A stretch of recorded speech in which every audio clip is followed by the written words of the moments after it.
Hello, gore horrors and fellow deadites, and welcome to Our Life in Horror. We are a horror movie podcast with a gore-filled side of news, physical media, and everything spooky. My name is Brendan, a horror addict since birth, and with me always is my horror queen, Sam. But she is taking a mental health day today, so she will not be joining us. Um, but instead, today we have a very incredible interview with famous horror YouTuber Cody Leach. He will be joining us for an amazing and exciting interview. Awesome, and thank you and welcoming Cody.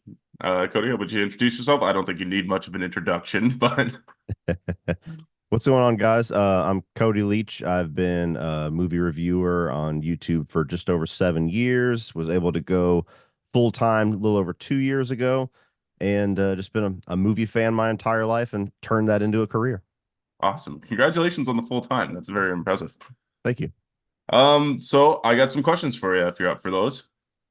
All right. All right. I tried to stay out of the box because I know you've done some episodes before. I've been watching your show for years for starters. Every time I watch a horror movie, I look for reviews, and if you've done it, I'm watching it. So Awesome. love your content. Thank you. Let me see. So what got you into the horror genre? I guess we'll start out with the easiest question. I think it was because I was introduced to it so young. I was like 4 years old, and I've told this story ad nauseum, but like basically the picture that I still have in my head to this day is walking into the apartment that we lived in with my mom, and my dad was sitting on the couch watching Child's Play 3, and it had just started. And it was the little title sequence where the molten plastic kind of does the little swirl, and then the title sequence comes up. And I remember sitting down and just kind of being captivated by it. It was just like, what is this? This thing is killing people. This is cool. And from there, I started getting into Nightmare on Elm Street and Halloween and a number of others. And at the time, I was going to a Christian school, so even more strict as far as like what kids are supposed to experience and everything. So it was like, luckily, I was one of those kids that was smart enough to listen to my dad when he said, "Don't tell anybody about this. Like, don't go tell your friends or your teacher that you're watching this." And so it was like this cool little world that I had to myself. Everybody Yeah. else is watching Mickey Mouse and Disney and all this other stuff, and I'm at home watching, Phantasm 2. And so it was just, I think that made me connect with it so much as a kid that it was just this wild adult world that I was able to peer into from a young age. And all throughout my life, it was kind of rare to find anybody that actually knew horror or wanted to talk horror and knew more than, the obvious movies that everybody has seen. And so it really wasn't until I had started YouTube and I was kind of directionless, was kind of doing what everybody else does, where you just kind of start doing all the other things that you like to watch, and had like a movie news show and a video game news show and a top five countdown. And I started talking about the Nightmare on Elm Street franchise and suddenly getting all these people in my comment sections that were like me. And it was like, oh, wow, there's a bunch of us out there. And so it was kind of like it like reawakened that love for it that back in like 2016. Yeah, awesome. I love that you started out with the 80s horror. Did you Mhm. also grow up with like watching the mainstream as you were going, or did you mainly just stick to the 80s because it might have been a little more tamed? Like, was your dad like, nah, maybe we shouldn't show you that until a further age? It was a mix. There were times where he tried to be a little restrictive, but usually I would break through it. Like one of the more distinct memories for me is when From Dusk Till Dawn came out in 1996. Not a movie that a 6-year-old should be watching, but my dad, they advertise as just this little cool, kick-ass little vampire action movie or whatever. So he goes to take me to the theater to see it, and if you've seen the movie, it gets very adult, and it gets very adult very quickly. I mean, it's a Quentin Tarantino script. They go to a strip club. That's the main setting of the movie. And so most of the movie, he's like covering my ears and covering my eyes. Like, what's going on? And so I remember very much that being a movie where I had to like keep chipping away at him, like, let me watch it. And wait till dad's at work and pop the VHS tape in and things like that. But there was plenty of movies that came out along the way that we would either go to the theaters or we would check out whenever it came onto home video. And it was really more the uh, if it ever got to like sexual stuff, I think that's where my dad would be like, oh, okay, yeah, too much for you, go on. And then he'd bring me back after that stuff had the scenes were over. But as far as like violence or whatever, I don't really think there was ever much of a cap put on that. So it was a bit of a mix, but for the most part, most of my movie school, if you will, was whatever VHS tapes dad had. So, this is we had Blockbuster and stuff like that, of course, too, but basically whatever he already had, whether it was a bought VHS or one that we, recorded over something off of TV, that's the stuff that I kind of grew up on and kind of built my taste out of. Okay. Um, so you've been doing YouTube for 7 years, and so why did you start? What drew you to YouTube? Boredom. I had a job at the time where there was a lot of driving involved. I was working in construction materials testing. So basically, without getting too much into it, if they were going to develop a site for any sort of construction, we would be the first people that would go out, even if it was just woods at the time. And we would do soil testing and, borings and things like that to kind of uh, get information on what they're going to have to do to prepare the site for construction. And sometimes I would drive 2 hours, sometimes I would drive 4 hours, and then you have to do 3, 4 hours back home. So it was I was no stranger to spending a lot of time on the road. And after a while, I kind of got sick of listening to music, started listening to more like movie podcasts or audio versions of YouTube shows like AMC Movie Talk and things like that. And after a while, I kind of found myself like shouting at the radio because like I wanted to join the conversation because I was always passionate about whatever they were talking about. And so I just kind of did that. I just bought a little cheap desk USB microphone and literally recorded some podcast episodes in my walk-in closet in my apartment from a few years back.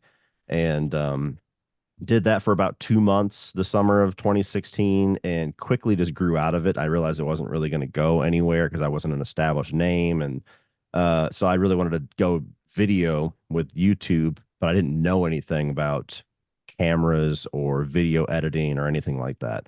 So I just kind of threw caution to the wind one day, bought a camera, bought a green screen, bought the Adobe suite, and basically locked myself in my room all that Saturday trying to edit this sausage party review of all movies and figuring out how to make things move around and how to transition. And I did like 8 different versions of that one video before I was happy.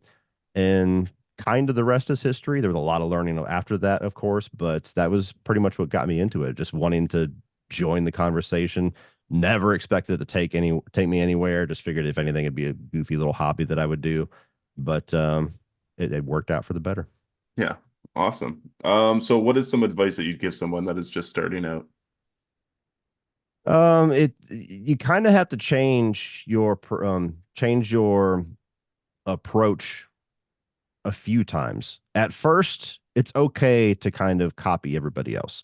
I think my buddy Sean Chandler calls it's okay to be a cover band, where you can, if you're a fan of me or Jeremy Johns or Chris Stuckman or Sean or anybody, you can take little elements of what you like and what you want to emulate and do that just to kind of learn the game, kind of learn how to do YouTube and to kind of get a steady upload and get comfortable on camera, or get comfortable in the editing. But once you're comfortable, you definitely have to make some serious effort to kind of stand out and figure out why is your channel going to stand out amongst the hundreds and thousands, if not millions of channels out there? Because YouTube was extremely competitive when I started. It's all the more competitive now. So you really want to find ways where, you stick to what you like, you stick to making things that you would want to watch, but what's going to be that thing that people go to you for that they can't go to 17 other channels for? So that's the main one. Other than that, the big one I always tell everybody is just do it for fun. There's way too many people that start it with, the ambition of going full time or being, the next Mr. Beast or whatever it is. But if that's all your goal is, if that's all your mentality is when you start, you're kind of doing it for the wrong reasons. You're chasing the money, and YouTube is very difficult to chase the money. It's either just going to come or you're going to figure out along the way mistakes and figure out how to get there. But do it for fun and do it because you enjoy doing it. And hopefully, if you have the talent, if the channel performs well, if people resonate with what you're saying, and if you get enough grace where the YouTube algorithm actually favors you once in a while, then that stuff comes later. Yeah. Okay. I love that you said getting comfortable on camera because I tell you, we just launched a YouTube channel like a couple of weeks ago, and it has Hmm. just been like I don't know if I should write scripts down. I don't know if I should just wing it and just have fun. And then I just find myself just like deer in the headlights looking at the camera, like, oh shit, what was I gonna say? So how were you able to get yourself comfortable in front of the camera? It just takes doing it because I've tried all the different things that you just listed. I tried scripting myself out like heavily at first. And that was easy to not like lose your place or to not have that deer in the headlights moment. But what I found was I sounded very robotic Yeah. and I seemed robotic on camera to where I'm like, that doesn't seem like me naturally talking. That seems like me reading something because I am. So then I kind of went to doing just bullet points.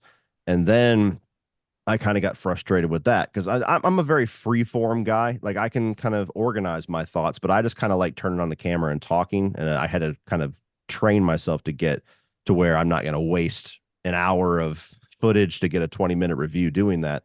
But it's just about what makes you comfortable.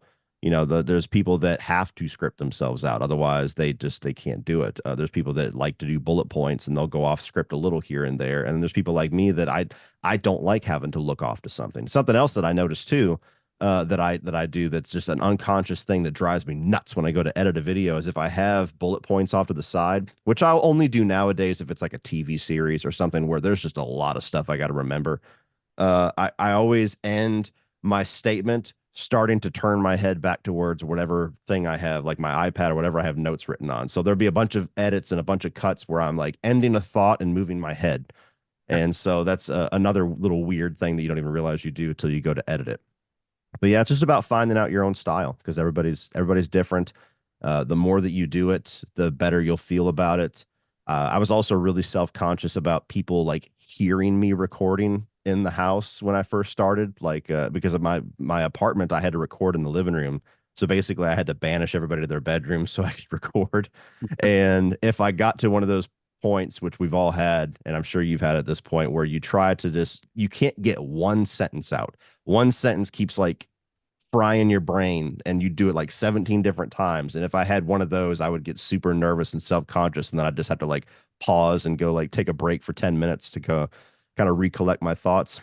But yeah, sorry, long-winded answer of just doing it until it kind of feels comfortable. You kind of have to force yourself to get used to it. And Looking into a camera and pretending it's a bunch of people talking to I know I find it's easier since me and my wife Sam do it together. So we just have like kind of that natural bounce back and forth off of each other. So doing it on your own, I would find it quite hard. Yeah. Um, yeah, without bullet points or anything, I just feel like I just get lost all the time. I do like my own little physical media videos too, and I just get lost sometimes. It's just I feel so embarrassed afterwards. I remember being that way. Yeah, it just takes a little bit. You just kind of have to you get to a point to where when you're talking, you're almost envisioning the video in your head. So it feels less awkward. It feels less like you're just this guy sitting in a room talking to yourself and oh, well, I can already see the reverse of this on the screen when everybody's watching it. So it starts to connect after a little while. Okay. Mhm. I'll tell the wife that it just takes some time. We got to relax here. Okay. It does. Yeah, you'll find your own little pace with it. Yeah. So what was the first video that you made you blow up or made you think that this is it? We're getting the ball rolling here. It was that Nightmare on Elm Street review series that I was talking about. Like, not that that was like a huge like viral video or anything like that. Like, it performed well for me, but the problem that I found early on, going back to what I was saying, that I make the mistake that most YouTubers make, where you get a channel and you just decide to do everything. The Hmm. mentality is like, if I do all of this stuff that everybody else does, then my channel is going to be awesome because they only do one of them, when in reality, you kind of have a lack of focus on your channel. And so it does the opposite. So I kind of had to find that out the hard way. And whenever I decided, like, I like the horror genre. Nobody ever really talks about the horror genre. I don't have any friends or, that many family members that talks about it. So let me talk about Freddy. And so I started doing that Nightmare on Elm Street review series. And up until that point, I wouldn't say like struggling for views. It was a brand new channel. So of course I was to a degree, but I really only found high viewed videos to be things like trailer reactions, which I never enjoyed doing. I never understood the point of them, but for whatever reason, everybody loves them. So my subscriber base was suddenly getting built out with people that just want to see trailer reactions and don't really want to hear my actual thoughts on anything beyond a 2 minute trailer. And so I kind of had to really push a shift in my channel to where I stopped doing trailer reactions unless it was absolutely necessary. It was something massive that I had to talk about. And I started putting way more effort and time into just doing movie reviews because that's what I wanted the audience to come to me for. So I kind of almost had to like train the audience to expect this is what I'm doing, not this other stuff. And it wasn't until I did the Freddy series that all of a sudden that started to really come to fruition, where I really started to get a lot of horror fans and started to get people excited and asking for my next video and wanting to know when's the Dream Warriors video coming. And at that point, I was started developing this style that I had a lot early on, where I was doing like these like comedy skit cold opens on all my reviews, and that was kind of something that would get people into it. So that was the first moment where it felt like I was figuring out how to get the audience that I wanted. I was talking about something that I liked and getting rewarded in views for it, and also kind of finding my own style. That point where I'm like, this is what's going to make me stand out. It's nothing like I'm not reinventing the wheel. It's just me. It's just my personality. Nobody else has that. So that was kind of the moment to me that it all started to come together. Okay. Do you ever look back at your older videos and maybe think about like maybe I'd like to redo that video, like relaunch it? Oh yeah, Like, for sure. yeah. That's especially the series I was just talking about. Like there's a lot of them. That's a word of advice I would give too, is that if you're going to do a movie review channel, don't start with your favorite shit. Don't start with the best stuff, because you're going to look back and think that's your worst videos. Not that I think that they're terrible, but there's definitely like a far cry from my style and the production value back then to now. But absolutely, I'm waiting like with bells on for them to announce a new Nightmare on Elm Street movie, so that not only we get a new one, but I can have an excuse to go back through those movies again and kind of bring those videos up to my current style. Those, as well as my Child's Play reviews, and probably my Texas Chainsaw ones too. Those were the first three series that I reviewed that I look back on sometimes and I'm like, yeah, I wish they looked better. Yeah. You also spoke about trailer reactions. I'm just curious. I'm not gonna ask you about like starting out doing trailer reactions, but The Crow Mhm. remake, did you watch the trailer? I did. I was gonna do a reaction to it, but that's when I was a little under the weather, so I was like, "Nah, whatever." But it, I don't know. I'm not somebody who's like so bound to the original and Brandon Lee that I will accept no substitutes. But it does feel like what they've given us so far feels like it's missing the point a little bit.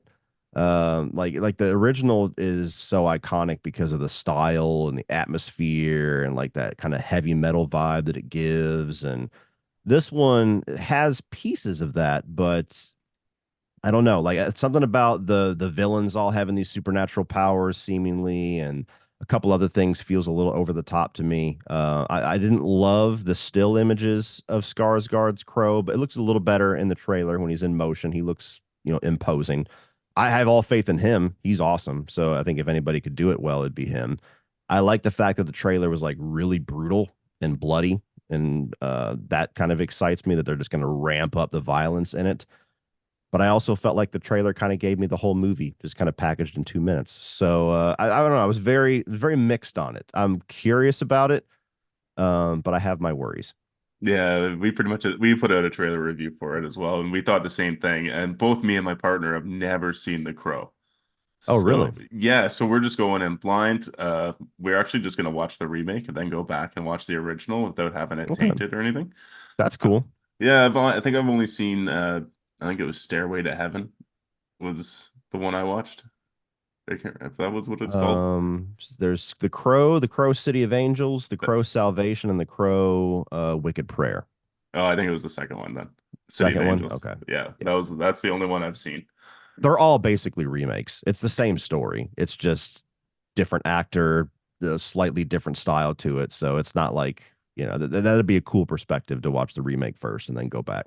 Yeah, I watched the trailer actually, like the original trailer, and I was like, oh, that looks more up my alley. It looks a lot better for me, but we'll have to wait and see, I guess. Yeah. Uh, I hope it's good. I mean, it's been a movie that's been in development hell for even longer than I've been on YouTube. So it'd be a shame for them finally to get it made and be like, yep, this is exactly what we feared. yeah, yeah, no kidding. I know. I talked a little bit about that too because it's just been you just hear it all the time about that movie. Yeah. Here's another question for YouTube here. How do you deal with haters and trolls? Oh man, that's one that I still struggle with every now and then. It depends on your mood every day. I have a very thick skin, much thicker than most people, but I'm human, so it'll get to me at some point, or specific things will get to me. Uh, I ignore most of it. That's the easiest thing to do, and it's not easy whatsoever. You kind of have to either just be that personality that doesn't care, or train yourself not to really think about it. Um, so most of it I ignore. If it's something that's just ridiculous, I'll usually block, or I'll do the hide on the channel where they can't comment anymore.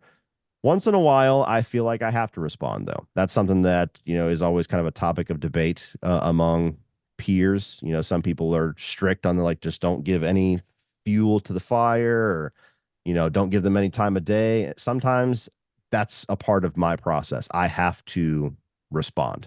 If Yeah. it's bad enough or they catch me in the wrong mood or whatever, it's just like, okay, now I have to shit on this person's head and I'll feel better about it. So that's it's inevitable, unfortunately. You could be the nicest person, you could do everything perfect on your channel, you could, say things that shouldn't be inflammatory or offensive to anybody, and someone's going to tell you to, off yourself. It's just going to happen.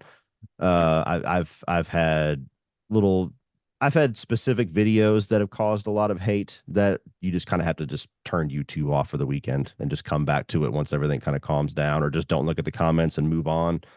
um, but yeah, it's just, if you keep the mentality that most, if not all of the people that are doing that are just like, you know, insecure children that are trying to make other people miserable who aren't doing anything wrong, then it's pretty easy just to kind of let it brush off and move on. But yeah, once in a while they'll get you. All right, I'm curious. You said you had to respond every once in a while. What's one comment in either recent or just one from the past that has made you immediately just write back?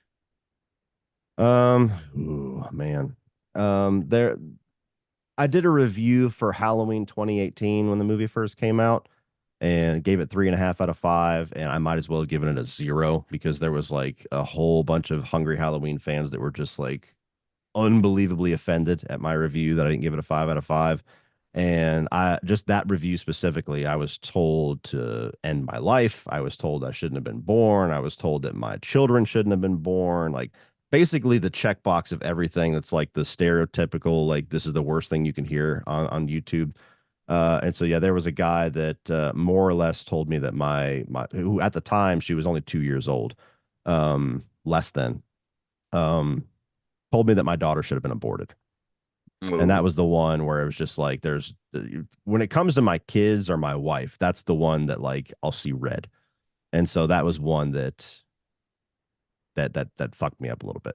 I don't remember what I said. I'm sure I just blocked the person afterwards, but that was after a paragraph of just like, so, that's one that's always stuck out to me. That anytime I talk about like troll comments, that one just kind of is burned into my brain.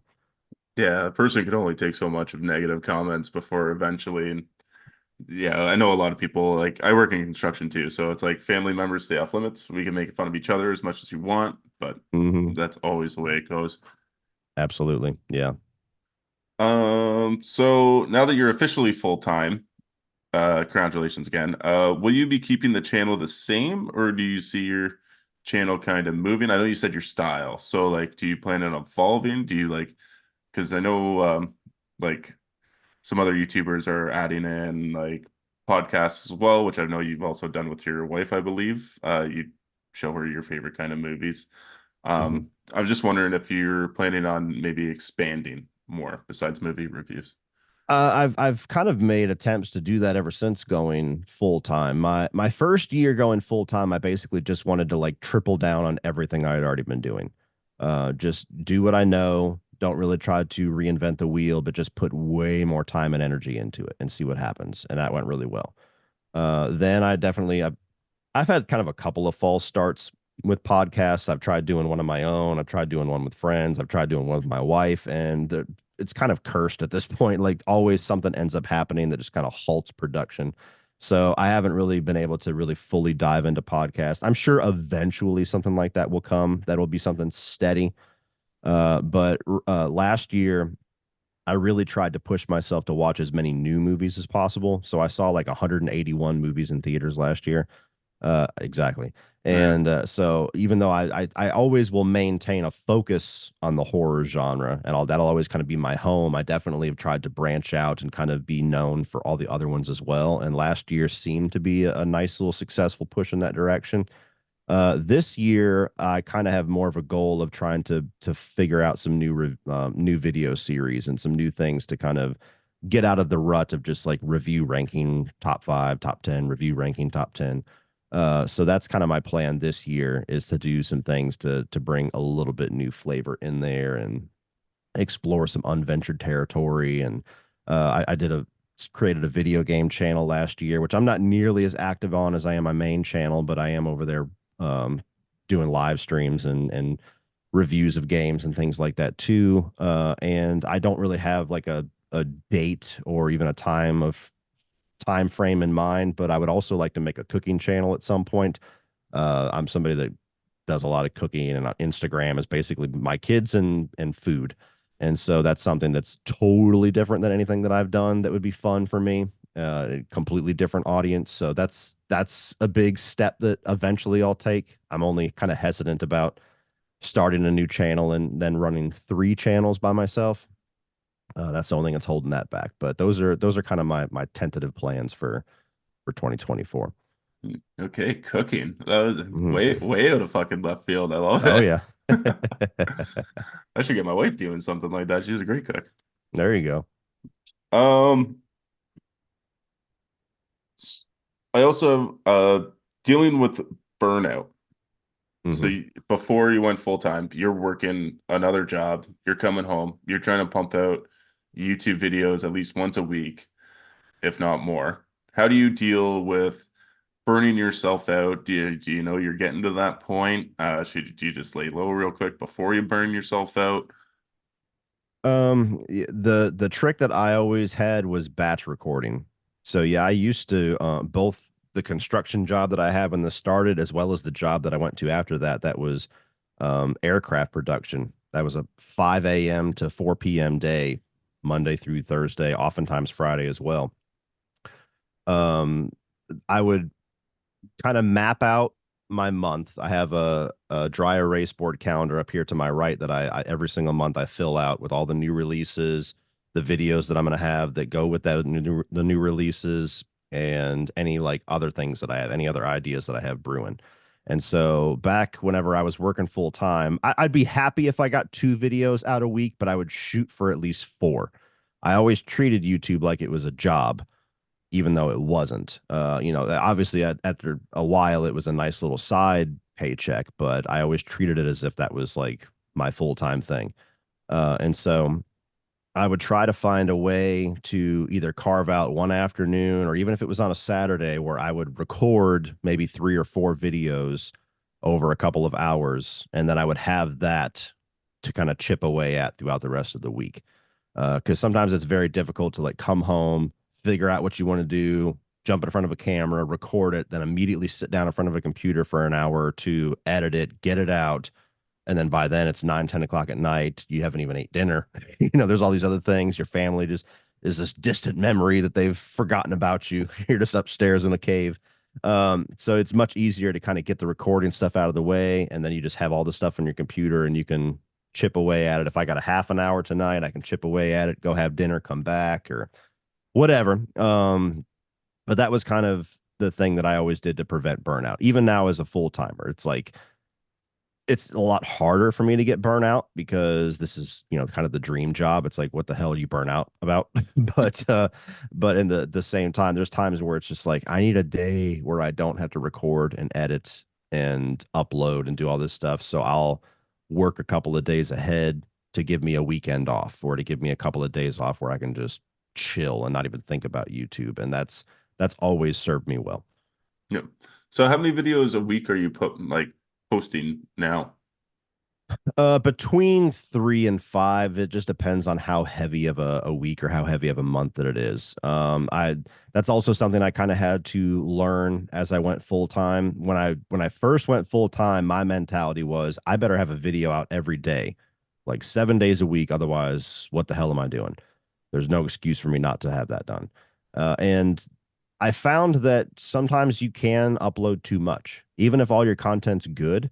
It's almost like your audience gets almost not like sick of you, but they see a new video every day. They can't quite keep up and they kind of get burnt out themselves. Not only that, but there's times where I found myself that I never felt that I put out like a bad video, but I started to get to the point where I would look at something and I would say, how much better could I have made that video if I didn't do a video yesterday and a video the day before? And I could have just focused on this one, made this one a lot better. So last year, I kind of pushed that a little more to kind of figure out the sweet spot. And I'm probably still figuring out the sweet spot, but I just kind of map out what are the major releases this month that I'm interested in, which ones are my audience going to be interested in, how many videos can I get out for those releases.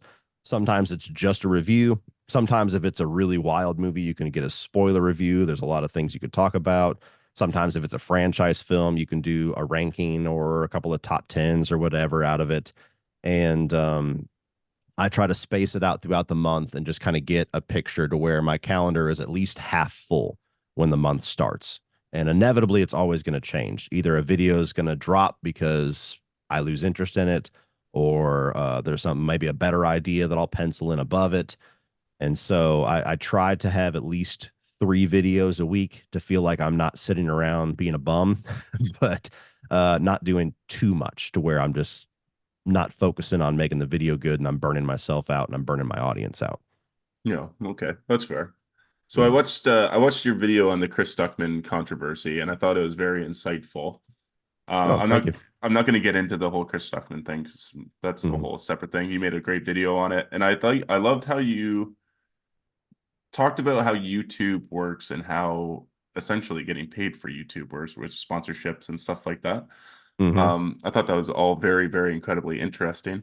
Hmm. But you also said something about chasing trends. So chasing the new movies every week. Do you want to go back and like do I know that you said when like say a Nightmare on Elm Street was going to come out, you would go back and do the whole franchise again over. But Hmm. you could almost like maybe create a separate like a review like where you do older movies. Hmm. Have you thought of something like that instead of just chasing the trends? Because I don't know what your thoughts are on the new horror wave we're going through right now, but I've always tried to maintain doing both of those on my channel. Like last year, it was definitely more of a focus on new, and that was kind of just more of an experiment for me, just to challenge myself to go to the theater and experience everything that cinema has to offer as much as I can. I'm definitely pulling back on that this year because what I found by the end of the year, 181 movies, there's at least 150 of those where I'm just like, don't really care. Like it mediocre. It was okay. I don't even remember it. And so for me, that's a lot of time. That's a lot of money that goes to experiences that I'm not going to really remember past the last ranking video that I do. So this year I've already pulled back and focusing more on movies that I actually want to spend my time on. But I always try to maintain a balance of new and old. And that's been easy to do with the horror genre because most of the movies that everybody loves to talk about is the old shit. So you have all the old slasher films, all the old franchises. There's a ton of movies, ton of classics even that I had never seen before when I started YouTube. So it was kind of this cool like let's experience it together kind of journey where I do a review series. And there's still plenty that I have that I can go through. And it served me really well during the COVID era too, because everybody kind of got panicked. They're like, "What the hell are we going to talk about? There's no new movies," and I'm like, "I'm fine. I got all that back there. I'm good." And so I've always done a good job, I think, at being able to maintain people's interest with what's current and what's trendy, while also talking about some older stuff. And the way I've tried to do that primarily last year as well as so far this year is at least once a month I try to do like a hidden gem review, like a movie that I don't hear talked about enough or a movie I don't think has enough credit. And they're never the most successful videos, at least not yet, but they're the most satisfying ones for me. So even if they bomb, which they never have, but even if they did bomb, I wouldn't even care because it's just like something for me. I got to talk about this, and the few thousand people that actually watch this that might go watch it, that's cool. Yeah, awesome. Mm. I think we're gonna move out of some YouTube questions. I think we're gonna be finished with those. So do you find that since having kids, you have two children, I believe, right? Three. Three. Oh, congratulations. Uh-huh. Um, do you find that creepy children in horror movies affect you more? And if so, what movie did you notice it happen? I wouldn't say creepy children affect me more, but any kind of like violence towards children in general in horror movies, or I guess any movies, but traditionally it's horror where you find that that affects me significantly more than it ever did. One of my favorite horror films of all time is Pet Cemetery, the original. And I've always loved it. It's always creeped me out because of Zelda and everything else. But as an adult, the movie somehow got more terrifying because just the concept, the theme of loss and just the idea of losing a baby and just as a parent not being able to let go and being able or being willing to just put them in this Indian burial ground and hope that a zombie comes back and is somewhat like the child you remember. Like that's just a gut wrenching concept to me. So that's usually the answer I give when people ask, like, what's the scariest movie of all time? Nobody ever says Pet Cemetery, but I will because it just that idea is far more terrifying than The Exorcist or anything else that's more traditional answer for that question.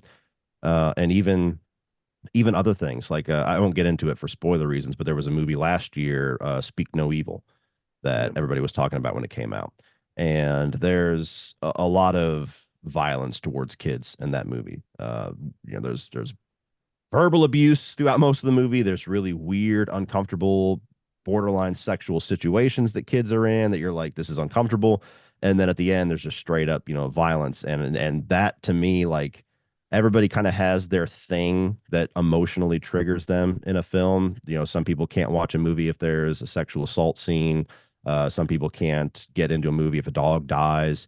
There's all these classic like taboo things that they're like, don't do this or you'll lose your audience.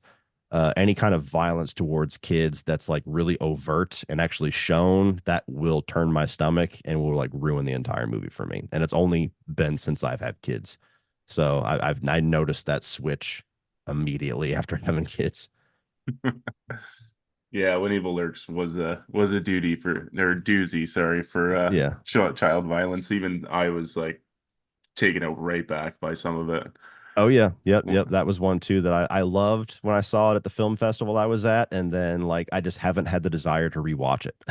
And so even though it was my number one at the time, it ended up slipping to number two because my number two I'll watch all day long. And the other one I'm like, yeah, I'm not ready for that scooping scene again. The dog attack, that's the one that got Yeah. me. Oh my Yeah. God, just brutal. Hmm. Um, so watching horror evolve for 7 years and doing reviews on it, where do you think the horror genre stands today, and where would you like to see it go in the future? I think we're in an interesting place right now where there's just a lot of variety. It felt like a lot of these, if you want to call them like eras of horror that I've been alive for, they're very distinct to where you have like uh the the Scream and the Scream copycats when I was a kid, and then you get into the 2000s, it's all about modern remakes. And then, there's these very distinct eras where it just feels like they're entirely dominated by one thing. And nowadays, it feels like horror, there's kind of a little bit of everything. Like we have the quote unquote elevated horror. I don't necessarily love that as a subgenre title, but movies that are trying to be more like social commentary focused or be a little bit more heady and a little more artistic. You have those. You have a lot of the reboots and like requels and things coming after Halloween 2018, where we've had Candyman, we've had Child's Play, Scream came back, and so there's a lot of the the nostalgia stuff going on. And then you also have things that are kind of brand new that are a bit of a mix of all of it, like the stuff that Ty West is doing with X and Pearl and now Maxine. You get things like Talk to Me, where YouTubers are making movies. And then, you can go even down deeper to the bottom of the barrel and have things like Winnie the Pooh. And so there's a little bit of everything going on nowadays. And that kind of feels like that's a healthy place. I mean, COVID was an era where everybody didn't know what was going to happen with movies, and is theaters going to die? Is the movie industry going to die? And it doesn't even today feel like horror really gets the credit that it does for literally keeping the industry alive. But the only thing that was happening during that entire era before movies started to come out again was horror films where people were going to see and people were paying to see on streaming services and stuff. So they're kind of like the unsung hero of movies, even though they never really seem to get the credit for it. Yeah, I can definitely agree with that. So you're happy with the state we're in with the mixture. I definitely 100% agree with that. I think we should be getting a nice mix of everything, like Winnie the Pooh, of course, and Terrifier 3 is coming out this year, which is fantastic. I'm Yeah. excited for that. Um, what is your what is the number one item you have in your horror collection, whether it be a prop or a piece of physical media?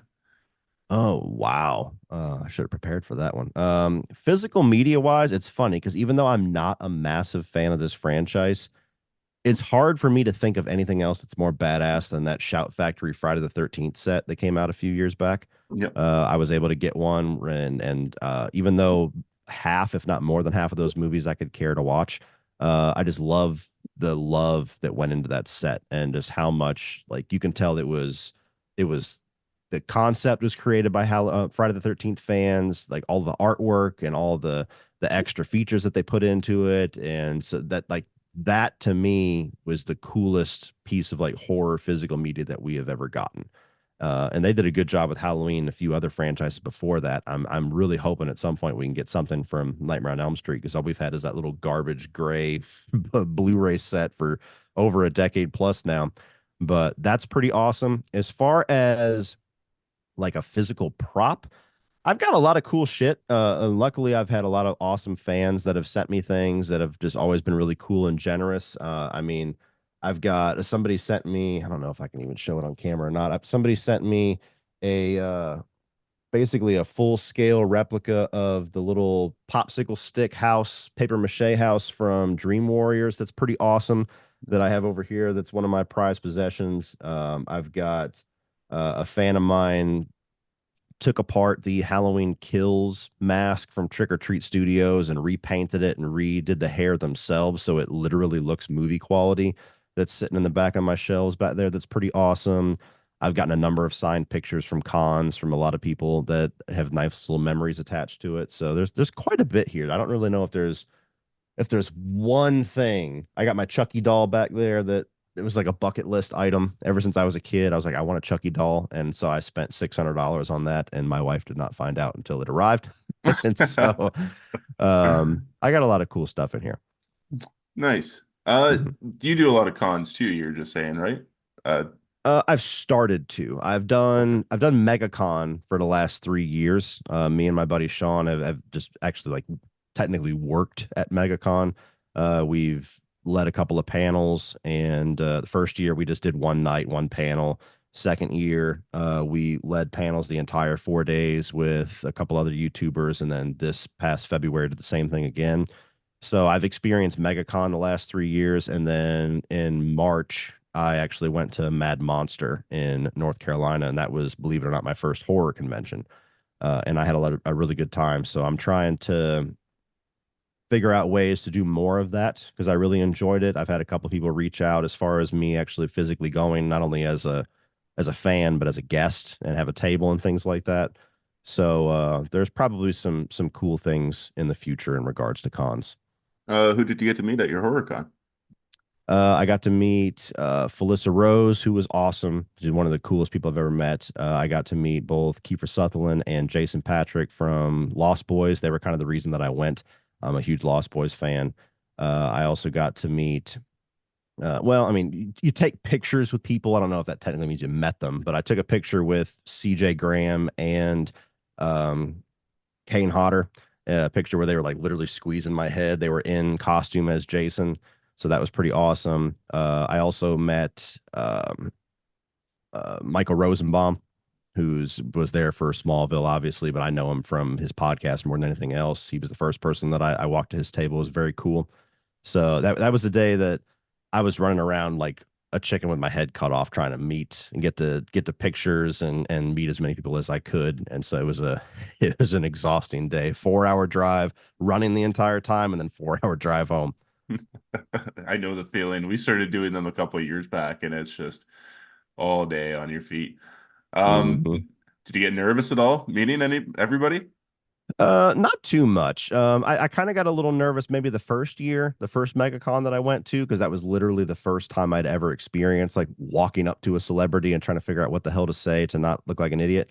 But usually I feel pretty comfortable. The hard part about it for me is trying to balance like thinking of something to say that will actually get them talking and be something interesting that they haven't heard 10,000 times today, while also selfishly for myself saying what I want to say, which is usually like, this thing that you did is so important to me, and here's why, which certainly leans into the shit that they probably hear all day long. And I don't blame them whatsoever. After a while, you probably get numb to that. So that's kind of the only difficult part. So like I was in line 2 years ago.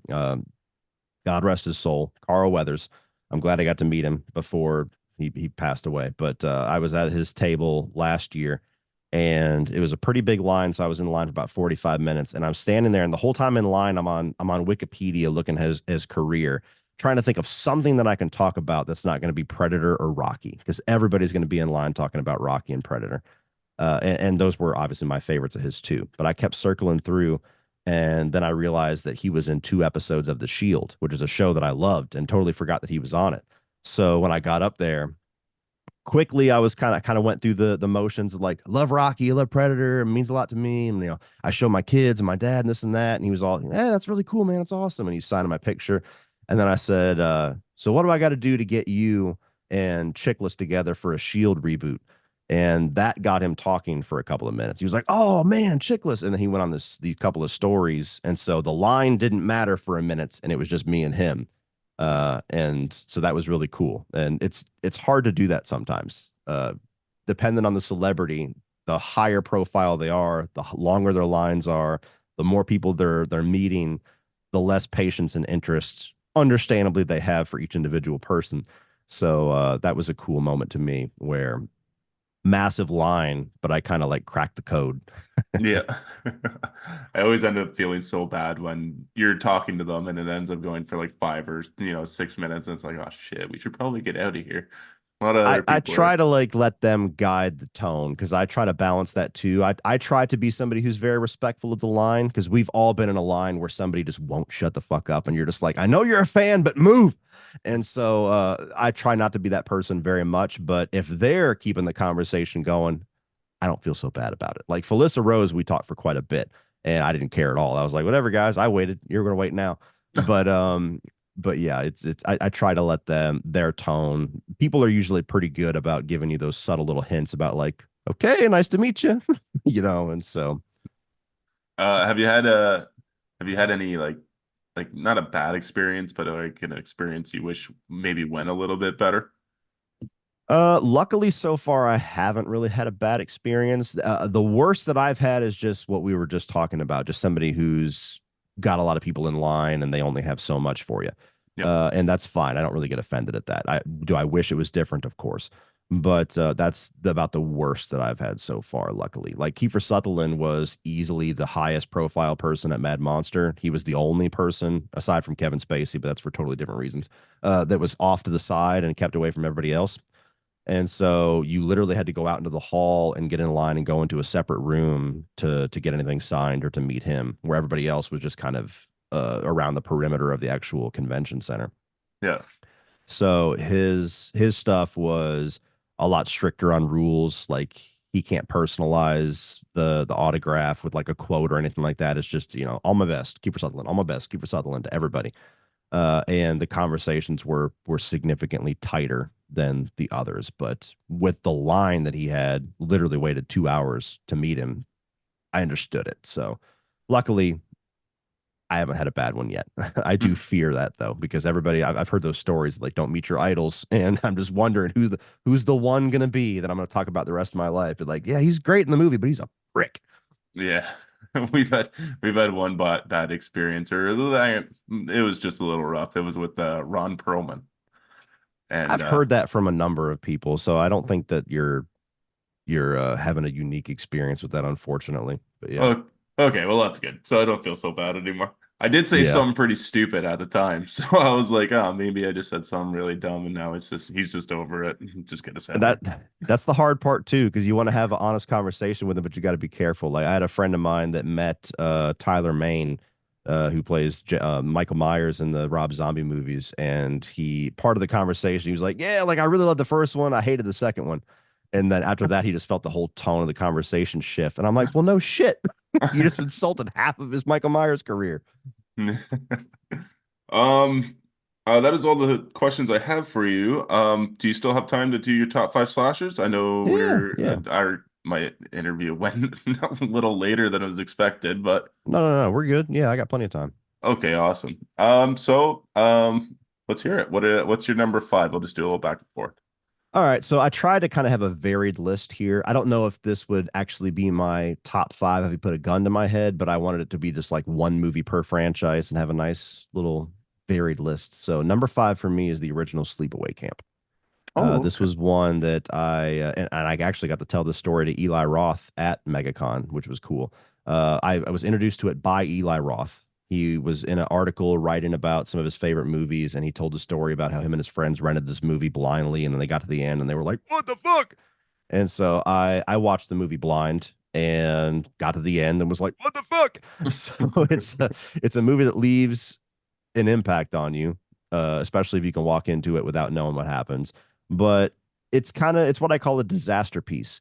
Like I can't for the life of me tell what in that movie was intended to be bad and what was like accidentally bad, but also awesome at the same time. Like it's on paper, it's terrible, but yet when you watch it, it's so much fun and it's so hilarious and it's so iconic and memorable for all of the weird stuff in it and the line delivery and so much of it. And it's also a movie that is just so off kilter with so many things that it goes into that it's quite literally one of those movies that like you cannot make ever again. It happened and it will never happen again. I mean, there's literally a subplot where the cook is basically a pedophile, and there's dialogue in it that's just like, what did you just say? There's like a 60, 70-year-old counselor who's trying to hook up with like a 17-year-old counselor in it. The ending of the movie, which I won't get into, is its own controversy in and of itself. And so it's a movie that's just, it gives me everything that I want from a slasher. Funny characters, memorable dialogue, even if it's for the wrong reasons, memorable kills, and it just sticks with you. And so it was cool to tell Eli Roth kind of basically the way that I phrased the story for him. I said, "You're responsible for traumatizing me twice, sir." And he was like, "Oh." And so I talked about seeing Hostel for the first time, and I talked about seeing Sleepaway Camp, but then also getting to meet Felissa Rose, who plays the character Angela in the movie. And she's one of those people that you can tell she's just so grateful that she has fans, and every single individual person is going to get the best version of her, and you're her new best friend even if she has 10,000 people in line. And so that it almost made me love the movie even more, getting to meet her and just have her be like the warmest person that I've ever met. So yeah, that's my number five. Sorry, I could go on for an hour on Sleepaway Camp, but It's okay. I honestly haven't seen it. We met Felissa Rose without even having to watch the movie. oh wow. Yeah, we're definitely doing that this summer. We're probably gonna do all three of them. Okay. Yeah, I know the ending, so it's so Bummer. hard to stay away from. Yeah, it is. Um, I'd say my number five is gonna be Friday the 13th, Part Four, the final chapter. Oh, okay. Okay. That and the remake are my favorite ones. Yeah, my wife. The remake is also one of my favorite ones, but it's my wife's favorite movie of all time. Okay. But I just find it's still it's got all the things you love, right? You got the awesome, fun characters, you got the great kills, you got Christopher Glover doing that crazy like 80s dance, you know. Corey Feldman, the masks, the practical masks he makes are just fantastic. Hmm. But it's just such a fun movie. I just can't. If I were to like sit down and pick a Friday the 13th movie, that's usually the one I'll probably lean to. I'm the same way, actually. I usually rank the remake as my number one, and this is my number two, but I kind of pull this one off the shelf a little more often. It kind of hits the happy medium of everything that I want in a Friday the 13th film, where it has the goofiness, it has kind of the cheesy campiness that you like, especially from the older ones, but it also feels darker and meaner than the first three. Yeah. And the kills, as well as Ted White's performance and the way that they kind of light Jason, even if he's just in shadows and silhouettes, it's much darker. He's scarier in this one. So yeah, this one's easily one of my favorites. So I understand it being a top five. It's one that I definitely put on a list. Like if I was going to give a new horror fan like a homework assignment, this would be on that list of like uh, a quintessential 80s slasher. Yeah, definitely. I definitely agree with that. So what do you got for number four? Number four, I have the original Black Christmas. Oh, classic Canadian movie. Nice. Yeah, yeah. This is one that I was introduced to way too late in life. I had heard of it. I think I had seen maybe there's a Bravo's 100 Scariest Movie Moments that I watched way back in the 2000s that introduced me to a lot of horror films, and this was one of them, but I just never got a chance to actually see it. It wasn't until Shout Factory released the Blu-ray that I was able to check it out. And then I like immediately kicked myself in the ass. Like, why didn't I watch this sooner? What I love about it is that it's a more old school slasher where this actually predates Halloween, so it's in the 70s and directed by the guy that gave us A Christmas Story, which is a stark contrast as far as tone and approach, so it's kind of amazing. But it's such a disturbing movie even though you don't see much, which is what's crazy. Like something about the tone that he was able to achieve and the sound design, especially with the phone calls, just puts this really disturbing, eerie tone of like impending doom into a movie where most of what you see is kind of like a little bit of killer POV and it's happening in the background.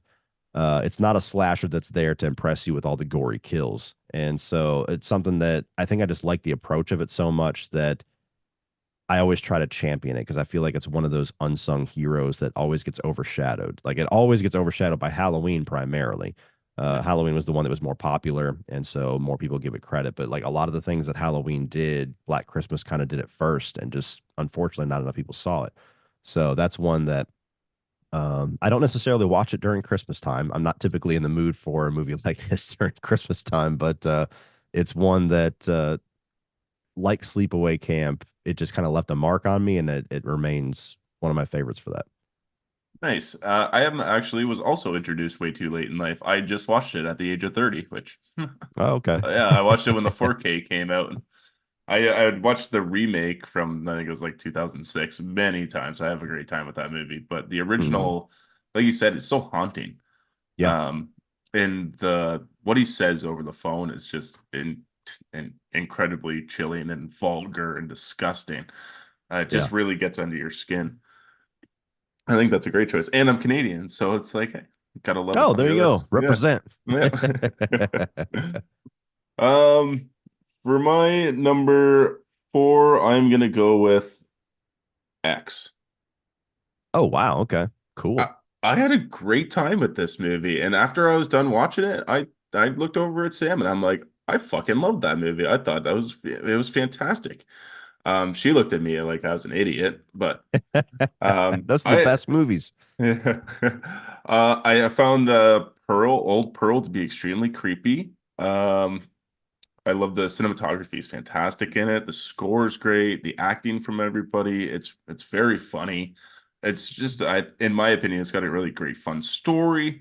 I was just blown away at how much I actually liked it when went into it thinking I was gonna hate it and it was totally overhyped and walked away with a big smile on my face.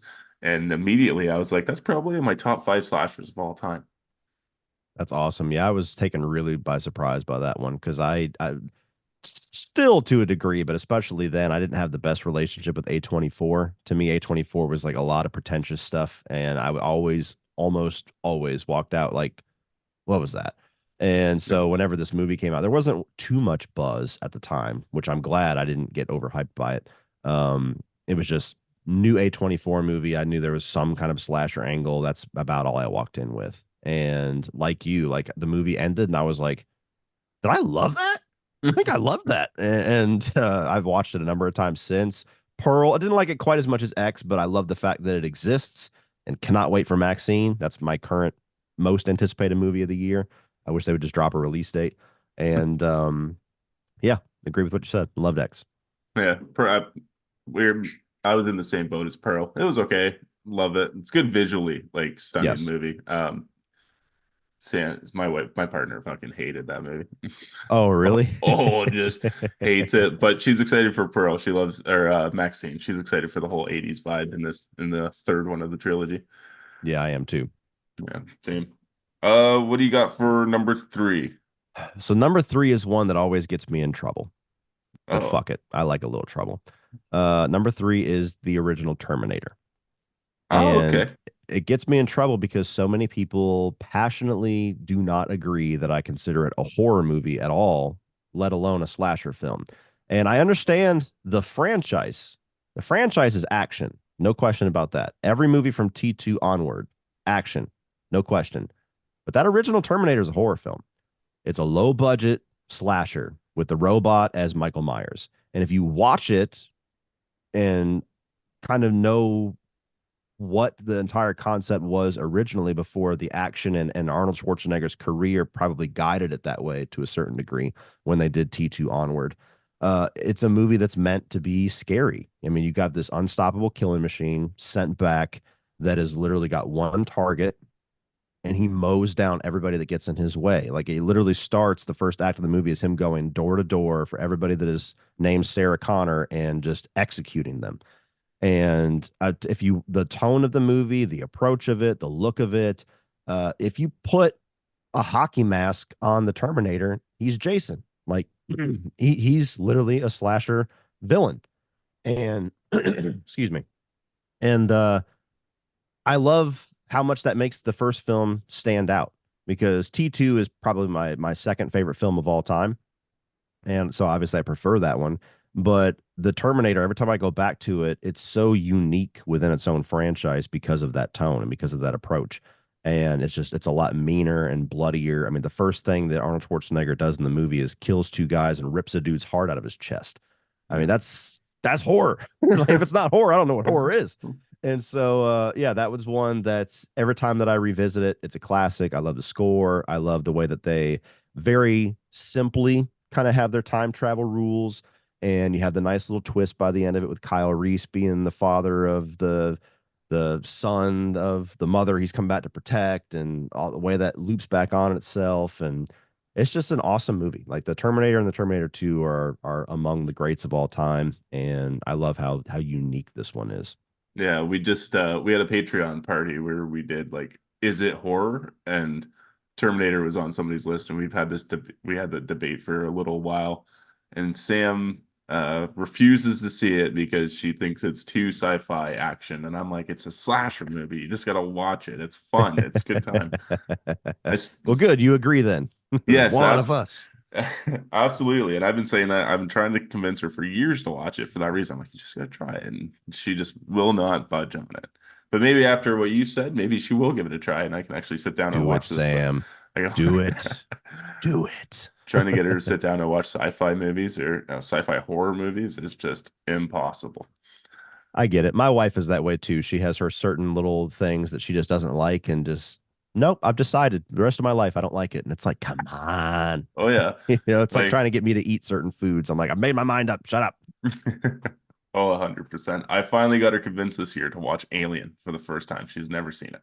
Oh, okay. Because the new Alien movie by Fede Alvarez is coming out. So I'm like, we're doing an episode on it before that movie, and then when that movie comes out, we're doing an episode on it. So get ready, it's happening. 100%, you're locked in. There you go. Um, My number three is going to be the Texas Chainsaw Massacre from 2003. All right. I'm a big fan of this movie. It was like I was 10 years old when this movie came out and when I saw it. So I definitely saw it at way too probably young of age. It scared the living hell out of me. But after Hmm. doing the movie, I took still shots of Jason when it was like all like the first person shooter, like almost the documentary style. And I went and I was like looking it up. I'm like, is Leatherface real? Found all the other movies, got into those, and then I'm like, this franchise is awesome. But you got Jessica Biel, um, J.R.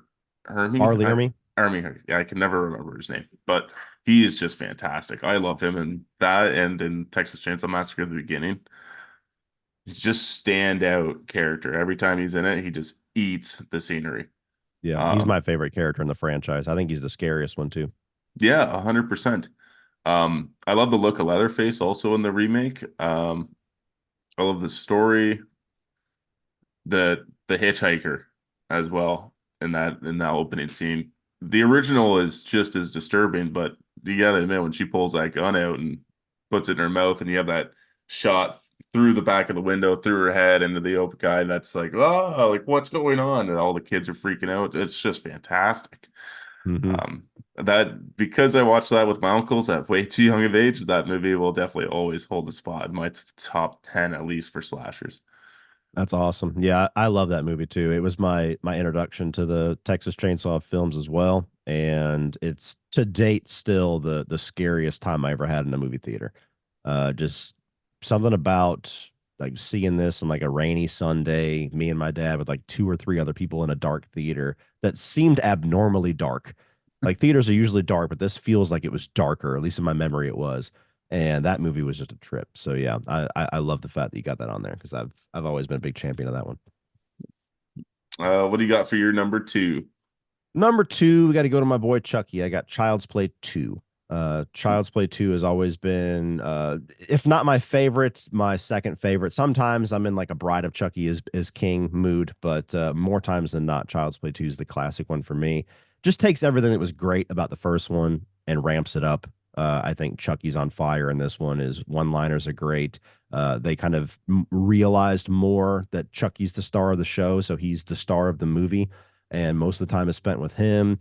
Alex Vincent, I think, is significantly better in the second film as far as his acting and child performance and everything. And he's a little bit more of like fighting back in this one, which is cool. Love the character of Kyle. Some really great kills. The third act is iconic, probably the best third act in the whole franchise in the Toy Factory. So that to me is a good example of not only like a perfect slasher, but a perfect sequel. Just does everything that you liked about the original, but just ramps it up and does it a little bit better. Yeah, I couldn't agree with you more. I do. Sam's favorite would be Bride, but mine's two. And I also have a really fun time with three. I don't know why. I love three. Three's ending is just bonkers. Oh yeah, I love three. But yeah, two is fantastic. Um, my number two is gonna be A Nightmare on Elm Street 3, The Dream Warriors. Like you said, Oh, okay. you have to have a little bit of everything in here. If I'm gonna go back and watch something from A Nightmare on Elm Street, it's probably three. Hmm. I think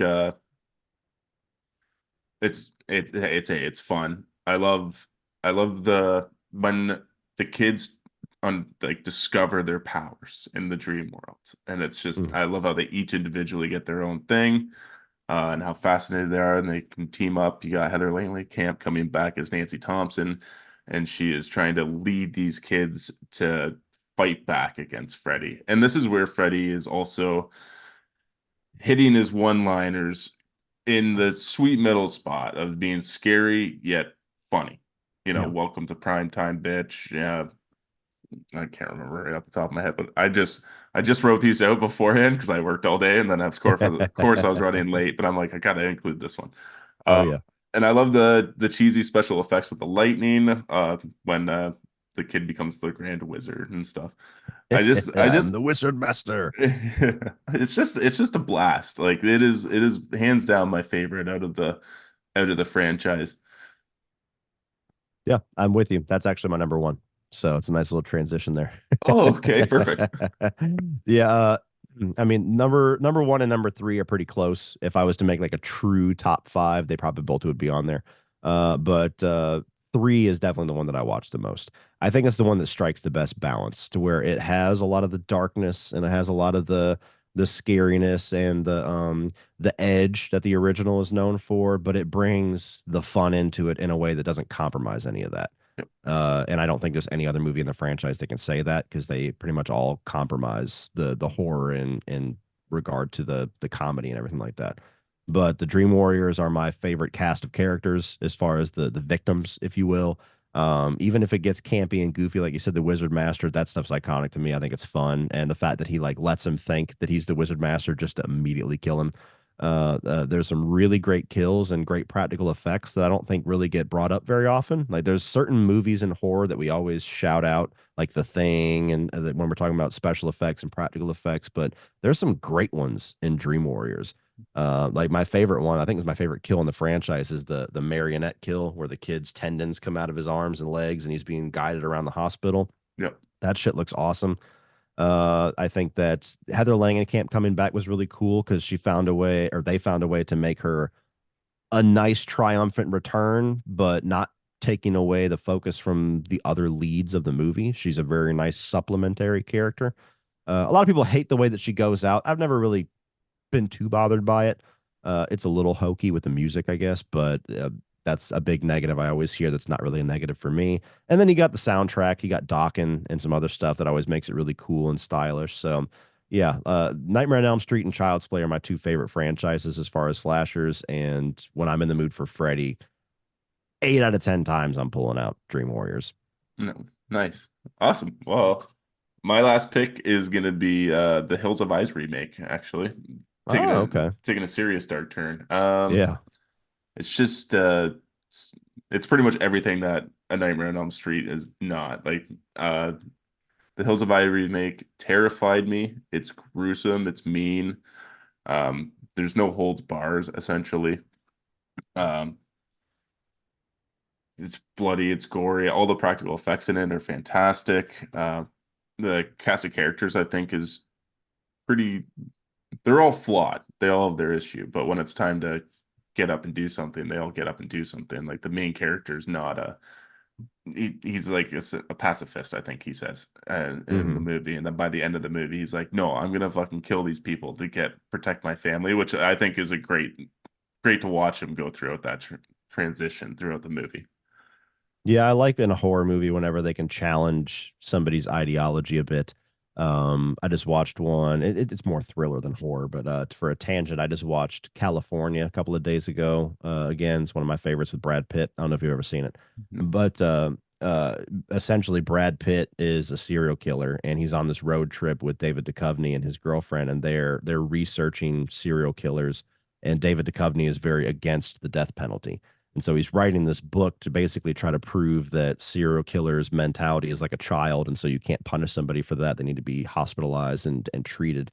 And very much the same way as Hills Have Eyes, his experience with an actual serial killer challenges his ideologies. And by the end of it, he turns into the thing that he was, very passionately against. So I like when a movie can do that. And even if it's not as subtle as some others, when you have somebody who's dug their feet in the sand on their viewpoints and the actual real life experience changes that. That's always cool. Yeah, awesome. Mhm. Well, there you have it. There are our top fives, people. Uh, Cody, thank you so much for coming on. This was fantastic. Thank you for making time out of your busy work schedule to Yeah, no come and problem. let me interview you on our little tiny podcast or YouTube show, whatever we are now. We don't know. But can you tell the people where they can find you? Yeah, you just search Cody Leach on YouTube. I should be the first like 1,000 results that you find, so it shouldn't be too difficult to find me. Um, I'm also under Cody Leach YT, one word on Twitter and Instagram, I believe, so you can find me there as well. And yeah, we're getting ready to start to get into the busier months of the year with pre-summer season starting, so you should start to see a lot more stuff popping up than the rough months that were January and February of 2024. So time to hit the gas. Awesome. And guys, you guys can find us on at Our Life in Horror on Instagram, TikTok, and X. And we are also on YouTube. You can find us on Spotify, Apple Tunes, whatever it is you want to call it. And thank you guys for listening and watching. And don't forget to like, share, subscribe. Because not only do we want to share our life in horror with you, we want you to be a part of our life in horror. And thank you very much. Stay spooky.